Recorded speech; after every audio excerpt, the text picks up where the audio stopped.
Hello बच्चों, let's read this question and the question says that the numerator of a fraction is 6 less than the denominator. If 1 is added to both numerator and denominator, the fraction becomes 1 by 2. Find the fraction. Now let's see the options. Option A 5 by 11, option B 12 by 13, option C 14 by 15 and option D 6/13। तो आइए अब इस question को यहाँ पर हम solve कर लेते हैं। क्वेश्चन में कहा गया है कि जो न्यूमरेटर है एक फ्रैक्शन का वो 6 लेस देन है डिनोमिनेटर से, और अगर 1 ऐड किया जाए इन बोथ न्यूमरेटर और डिनोमिनेटर तो फ्रैक्शन 1/2 हो जाता है। तो हमें बताना है कि फ्रैक्शन क्या होगा। तो यहाँ पर हम की कॉन्सेप्ट यूज़ करेंगे, कॉन्सेप्ट दैट लेट द, तो हम यहाँ पर डिनोमिनेटर को लेट कर लेंगे कि डिनोमिनेटर हमारे पास x है। Let the denominator be x, then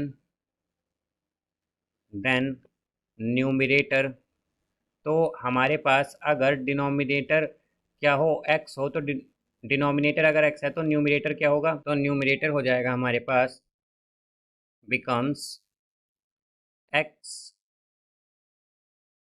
-6। ये हमारे पास न्यूमरेटर हो जाएगा बिकॉज क्या कहा गया है कि न्यूमरेटर जो है वो 6 लेस देन है डिनोमिनेटर से। तो यहाँ से अगर हम देखें तो बेसिकली फ्रैक्शन हमारे पास क्या है, ये है फ्रैक्शन हमारे पास x -6/x।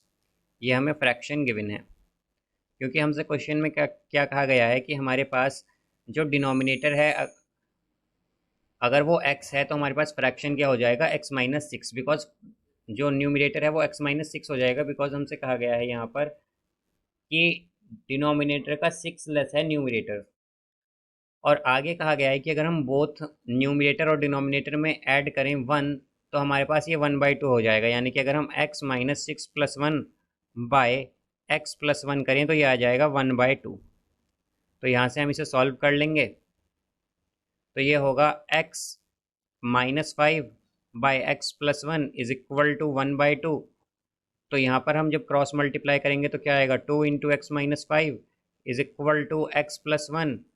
तो ये होगा 2x - 10 = x + 1। तो हमारे पास ये 2x - x हो जाएगा और = 1 + 10। तो हम लिख सकते हैं ये होगा x = 11। तो x की वैल्यू क्या आई, 11। तो हमारे पास फ्रैक्शन क्या होगा, x - 6/x। तो फ्रैक्शन होगा x - 6 यानी कि 11 - 6/x है तो ये 11 आएगा। तो ये हो जाएगा 5/11। ये हमारे पास फ्रैक्शन आएगा और यही हमें बताना था। तो इसका आंसर होगा हमारे पास option A 5/11। So I hope you understood it well. Best of luck. Thank you.